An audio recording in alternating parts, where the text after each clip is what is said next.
राजनीति में कोई किसी का सगा नहीं होता है, मतलब की यारी होती है। जब मौका मिले अपने बारे में सोचना है, अपने बेटे के बारे में सोचना है। ये चीज़ें आमतौर पर राजनीति में देखने को मिलता है और इन चीज़ों को करीब से देखना है, समझना है तो बिहार की राजनीति में पशुपति कुमार पारस की पार्टी को देख लीजिए।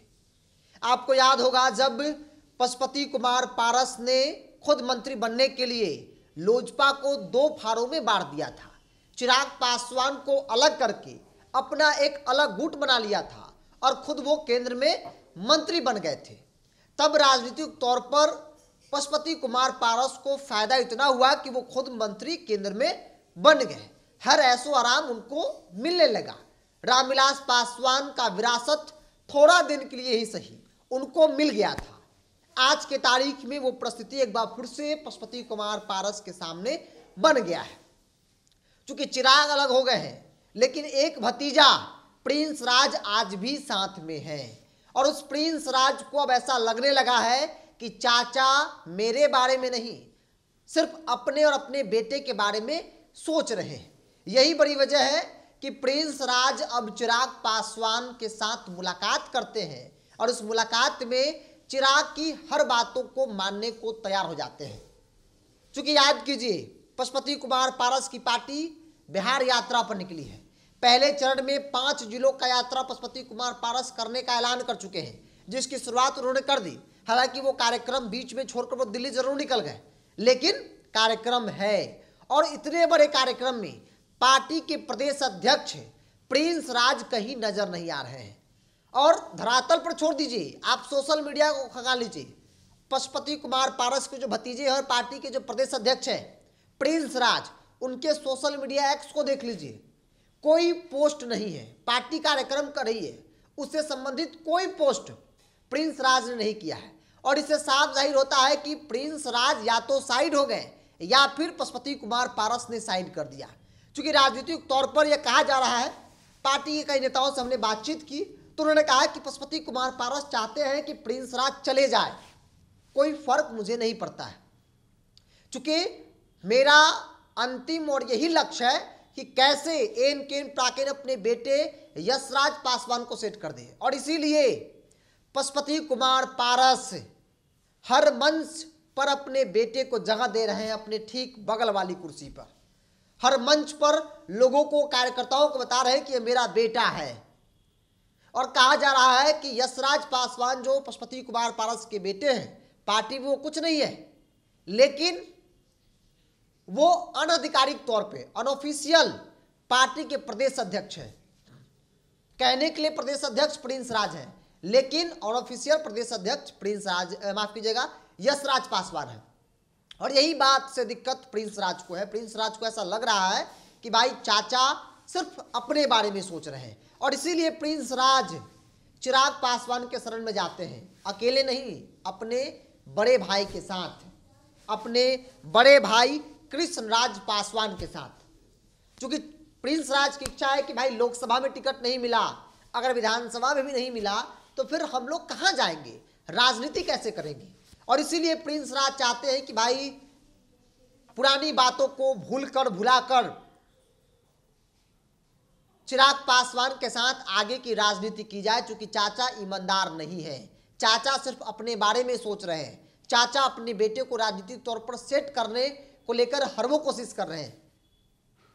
इसीलिए प्रिंस राज पासवान चिराग पासवान के खेमे में जा चुके हैं और यही बड़ी वजह है कि प्रिंस राज कहीं नहीं दिख रहे हैं, बस समय का इंतजार कर रहे हैं। जो जानकारी, ताजा जानकारी, चूंकि हमने आपको पहले बताया था कि प्रिंस राज और चिराग पासवान की मुलाकात हो गई है। मुलाकात किन कारणों से हुई, क्यों प्रिंस छोड़ रहे हैं चाचा को, यह भी बताया, अभी भी बताया आपको। दरअसल प्रिंस राज की इच्छा है कि वो विधानसभा का चुनाव लड़े, न सिर्फ अकेले बल्कि कृष्णराज पासवान जो उनके बड़े भाई है, जो पिछली बार विधानसभा का चुनाव लड़े थे, वो भी चुनाव लड़े। चिराग भी मान गए। सीट कौन सी है ये भी हम आपको बता दे रहे हैं। चूंकि अलौली का वो कार्यक्रम याद कीजिए, रामविलास पासवान की मूर्ति का अनावरण, रामचंद्र पासवान की मूर्ति का अनावरण, और उस अनावरण कार्यक्रम से पशुपति कुमार पारस ने अपने बेटे को लॉन्च कर दिया और यह भी दबे हुए शब्द में कह दिया कि भाई ये अलौली से चुनाव लड़ेंगे। तभी प्रिंस राज को जोर का झटका लगा था। प्रिंस राज को लगा कि चाचा मेरे साथ ईमानदार नहीं है, और तभी से वो लगातार दूरी बनाए हुए थे। और आज की तारीख में प्रिंस राज भी चाहते हैं कि अलौली सीट से हम खुद चुनाव लड़े, और राजापाकर सीट से जो कृष्ण राज पासवान है बड़े भाई, वो चुनाव लड़े। चिराग भी मान गए हैं, जो जानकारी मेरे पास आई है कि दोनों सीटों को लेकर चिराग मान गए। लेकिन चिराग पासवान इतना कहा है कि बस एक काम करना है, पार्टी के ज़्यादा से ज़्यादातर लोगों को इधर लाइए। जो राष्ट्रीय लोजपा है, बच्चे कुछ जितने भी लोग हैं, उनको किसी प्रकार से तोड़कर लोजपा रामविलास के साथ जोड़िए। मेरी अंतिम इच्छा यही है कि चाचा कहीं नहीं दिखने चाहिए राजनीतिक तौर पर। और चिराग पासवान का ऑल ओवर यही एजेंडा भी रहा है।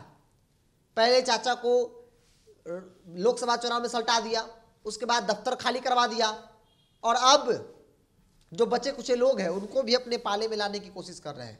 प्रिंस राज के साथ साथ बड़ी संख्या में पार्टी में टूट भी होगी, भी आपको बता दे रहे हैं। अभी समय का इंतजार बहुत दूर नहीं है। नए साल आएगा और खरमास जब खत्म होगा, पशुपति कुमार पारस की पार्टी में बड़ी टूट होगी। क्योंकि हर व्यक्ति चाहता है कि शुभ दिनों में कुछ शुभ काम किया जाए, और खरमास को शुभ नहीं माना जाता इन सब चीज़ों को लेकर, शुभ काम के लिए। तो खरमास बाद पशुपति कुमार पारस की पार्टी में बड़ी टूट होगी। प्रिंस राज को चिराग पासवान ने अलौली की सीट दे दी है, क्योंकि उन्होंने कहा है कि भाई हम आपके लिए अलौली की सीट ले लेंगे एनडीए गठबंधन में। इसके अलावा कृष्ण राज पासवान के लिए भी राजापाकर सीट ले लेंगे, लेकिन आपको यह काम करना है कि चाचा की पार्टी में चाचा और उनके लड़के यशराज पासवान के अलावा एक दो नेताओं को छोड़कर बाकी सभी नेताओं को आप लाइए।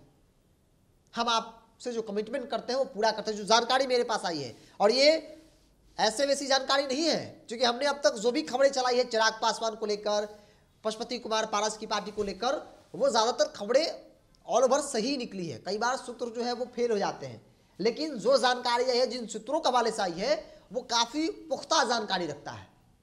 पशुपति कुमार पारस की पार्टी में कई ऐसे नेता हैं जिन्होंने साफ तौर पर बताया कि पशुपति कुमार पारस चाहते हैं कि भाई प्रिंस राज चले जाएंगे तो मेरे बेटे के लिए कुर्सी खाली हो जाएगी, और उस कुर्सी पर, प्रदेश अध्यक्ष कुर्सी पर हम बैठा देंगे, और किसी तरीके से एक सीट अलौली के ले लेंगे जहां से अपने बेटे को विधायक बना देंगे। तो खैर परिवार में फिर से वो परिस्थिति बन गई है जो 2020 के विधानसभा चुनाव के बाद बनी थी। पशुपति कुमार पारस ने पार्टी तोड़ा था। हालांकि अब पशुपति कुमार पारस नहीं तोड़ रहे हैं, बल्कि पशुपति कुमार पारस के कारण प्रिंस राज पार्टी तोड़ने पर मजबूर हो गए हैं। बहरहाल प्रिंस राज और कृष्ण राज पासवान दोनों को लेकर चिराग मान गए हैं। जो जानकारी आई है, प्रिंस राज अलौली से चुनाव लड़ेंगे, जैसा कि उनकी इच्छा भी, और चिराग भी ने भी कह दिया है कि भाई अलौली हम मांग लेंगे आपके लिए एनडीए में। इसके अलावा राजापाकर कृष्ण राज पासवान लड़ेंगे। इसको लेकर भी सहमति चिराग पासवान और प्रिंस राज, कृष्ण राज के बीच बन चुकी है। तो कहीं ना कहीं देखा जाए तो पशुपति कुमार पारस की पार्टी, जो बच्चे कुचे लोग हैं, और व्यक्तिगत तौर पर उनके लिए एक बड़ी मुसीबत की घड़ी जो है वो आने वाली है। बहरहाल इस पूरी रिपोर्ट में इतना ही। आप क्या सोचते हैं? आप भी अपनी राय को कमेंट बॉक्स में रखिए। अगर आप मेरे चैनल को यूट्यूब पर देख रहे हैं तो सब्सक्राइब कर लीजिए, फेसबुक पर देख रहे हैं तो पेज को लाइक और फॉलो कर लीजिए।